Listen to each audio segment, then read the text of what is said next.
नमस्कार दोस्तों। लक्ष्मी सूत्रम एस्ट्रो में मेरे सभी एस्ट्रोलॉजी सीखने और सिखाने वाले दोस्तों का बहुत बहुत स्वागत है। नवांश सीरीज़ में आज मैं ये दूसरा वीडियो लेकर आया हूँ।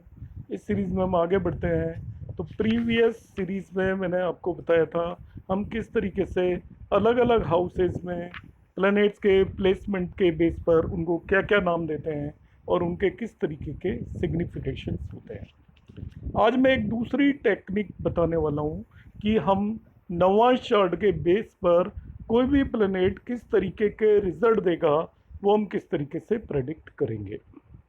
इसको यहाँ मेथड 2 बोल रहा हूँ मैं। मेथड 2 आप देखेंगे, इसमें हमें क्या करना है, treat the sign occupied by a planet in the birth chart as lagna sign for that planet. Planet birth chart में जिस भी साइन में प्लेस्ड है उसे उस प्लैनेट का लग्न साइन कंसीडर करेंगे। Note the sign occupied by the planet in navamsa. अब आप उसी प्लैनेट ने D9 चार्ट में कौन सा साइन ऑक्यूपाई किया है उसे नोट कर लीजिए। तो सबसे पहला काम क्या करना है, D1 चार्ट के अंदर प्लैनेट जिस भी साइन में है उसे लग्न मान लीजिए और D9 चार्ट में वो जिस भी साइन में है उसे नोट कर लीजिए। Find out the house indicated by navamsa sign as counted from the lagna sign of that planet. मतलब जिस साइन में वो D1 चार्ट में था उसको लग्न मान लीजिए।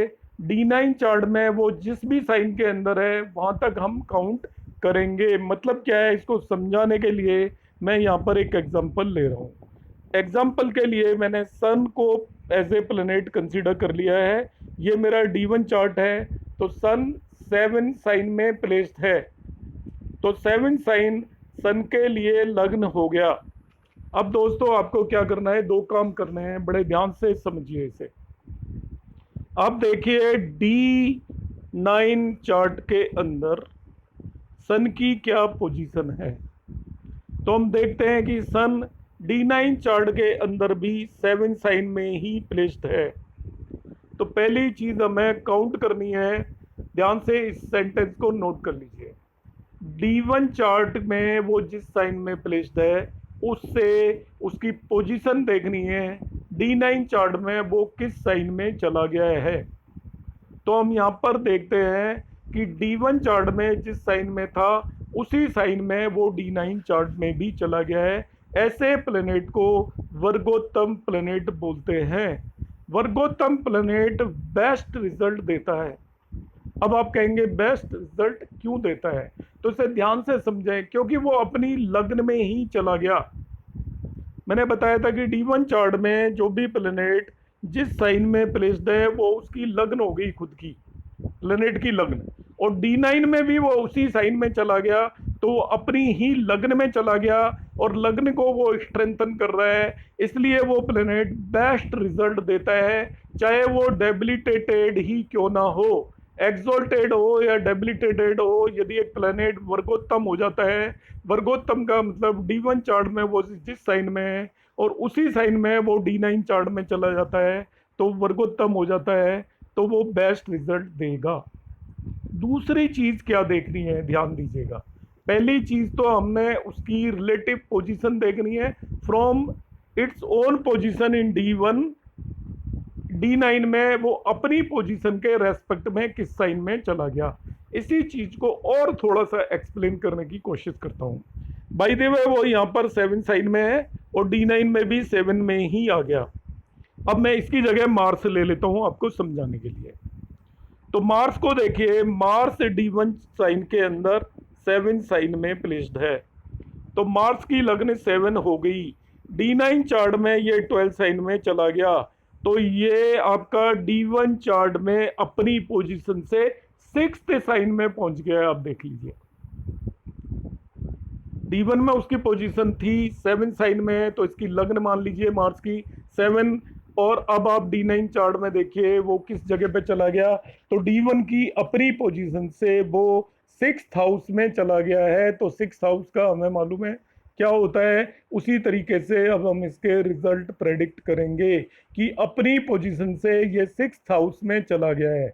हाउस नहीं देखना है दोस्तों, यहाँ पे ध्यान रखना है, वो D1 में जिस राशि में है उससे देखिए वो D9 में किस राशि में चला गया है, उसको राशि के हिसाब से काउंट करना है। बाय द वे यहाँ पे हाउस भी 6 ही आ रहा है, मगर वो मैं काउंट नहीं कर रहा हूँ। मैं देख रहा हूँ कि D1 में वो 7 साइन में है, तो D9 में वो 12th साइन में गया है, इसलिए उसको मैं 6 काउंट कर रहा हूँ।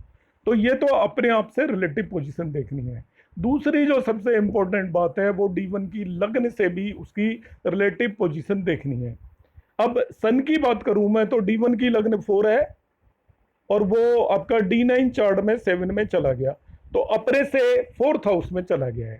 4 से मैं 7 काउंट करूंगा तो 4th हाउस में चला गया है।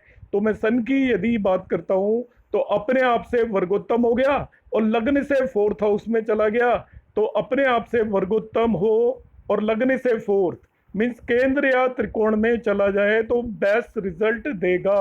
अब आप यहाँ पे कहेंगे कि देखिए सन तो डेबिलिटेटेड है, 7 साइन में है, मगर आप यदि D1 चार्ट देखेंगे तो आप फटाफट डिक्लेयर कर देंगे कि ये तो डेबिलिटेटेड है तो इतने अच्छे रिजल्ट नहीं देगा। मगर जैसे ही आपने D9 चार्ट देखा तो आपका सारा कंसेप्ट बदल जाएगा।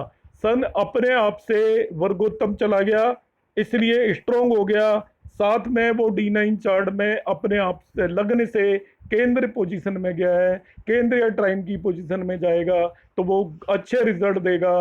तो डेबिलिटेट होते हुए भी हम डिक्लेयर करेंगे कि सन बहुत अच्छे रिजल्ट देगा। अब मार्स की बात करता हूँ, तो मार्स का मैंने बताया था कि अपने आप से वो 6th साइन में चला गया है D9 चार्ट में। अब लगने से देखते हैं, तो D9 चार्ट D1 की लग्न 4 है, तो लग्न और ये चला गया आपके 12 में, तो D1 की लगने से आप काउंट करोगे तो 8th हाउस में पहुंच गया मार्स। 8th हाउस में पहुंचने का मतलब देखिए अपने आप से 6th हाउस में पहुंच गया और लगन से 8th हाउस में पहुंच गया, तो दोनों मेलिफिक पोजीशंस पे पहुंच गए हैं। इसलिए मार्स के बारे में हम डिक्लेयर करेंगे कि it will not give good result. तो ये मैंने आपको यहाँ पर दो चीज़ें जो देखनी है वो मैं फिर से रिपीट कर देता हूँ दोस्तों, वही सेंटेंस कि treat the sign occupied by a planet in the birth chart as lagna sign for the planet. Note the sign occupied by the planet in Navamsa. Find out the house indicated by Navamsa sign as counted from the Lagna sign. अब क्या करना है, देखिए result को मैं फिर से repeat कर रहा हूँ, मैंने सारी बात आपको बताई हम किस तरीके से किसी भी प्लेनेट को देखते हैं। तो आपने ध्यान से मेरी बात सुनी होगी तो आपको एक नया तरीका पता लगा होगा कि हमें D9 चार्ट में किसी भी प्लेनेट को किस तरीके से देखना होता है। अब इसमें 2-3 इंपॉर्टेंट पॉइंट को मैं रिपीट कर रहा हूँ, आप नोट भी कर सकते हो। Any planet which occupy the same sign in navamsa as occupied by it in birth chart is called Vargottam. It is equal to its placement in Lagna and is therefore considered strong. मतलब लग्न में ही चला गया वो, अपनी खुद की लग्न, हर एक प्लेनेट की अपनी लग्न अभी मैंने डिफाइन की है। Also the placement in navamsha in kendra and trikona from the sign occupied in birth chart is auspicious and is strong placement. जैसे सन का केस था, बर्थ चार्ट में वो आपका 7 साइन में है और आपका इसके बाद वो बर्थ चार्ट में वो 7 साइन में है, नवांशा चार्ट में भी वो 7 साइन में है, मगर D1 चार्ट की लगने से नवांशा चार्ट में वो केंद्र मीन्स 4th हाउस में चला गया, इसलिए सन भी स्ट्रॉन्ग हो गया। दूसरी चीज, in addition to this if the sign of navamsa is again in kendra और त्रिकोणा फ्रॉम बर्थ लग्न, जैसा कि इस केस में है, सन के केस में, then also it will give good result, but placement in trik houses 6, 8, 12 will weaken the planet and it will give adverse result। तो आई होप दोस्तों आपको इस समझ में आ गया होगा जो कंसेप्ट मैंने यहाँ पे एक्सप्लेन करने की कोशिश की है, कि आपके साथ आपके मन में जो डाउट होगा कि हम D9 चार्ट में क्या देखें कैसे देखें, तो एक टेक्निक मैंने प्रीवियस वीडियो में आपको एक्सप्लेन की थी और दूसरी टेक्निक मैंने आज एक्सप्लेन की है। इस टेक्निक को आप अप्लाई करें तो आपको किसी भी प्लेनेट के किस तरीके के रिजल्ट होंगे, आपका पूरा नज़रिया बदलने वाला है। D1 चार्ट के बेस पे जिस सन को मैं यहाँ पर डेबिलिटेड लेके चल रहा हूँ, वो देखिए आपके एक्सीलेंट रिजल्ट देने वाला है इस नेटिव को। इसलिए अब केवल D1 चार्ट के बेस पर यदि हम प्रेडिक्शन देंगे तो हम गलत होने की पूरी कोशिश करेंगे। इसलिए दोस्तों आप मेरी ये D9 सीरीज पूरी देखते रहिए। जैसा मैंने प्रॉमिस किया है, आपका किसी भी चार्ट को देखने का नज़रिया 100% बदलने वाला है। यदि आपको मेरी कोशिश अच्छी लगी हो तो आप मेरे वीडियो को लाइक करना ना भूलें। धन्यवाद दोस्तों।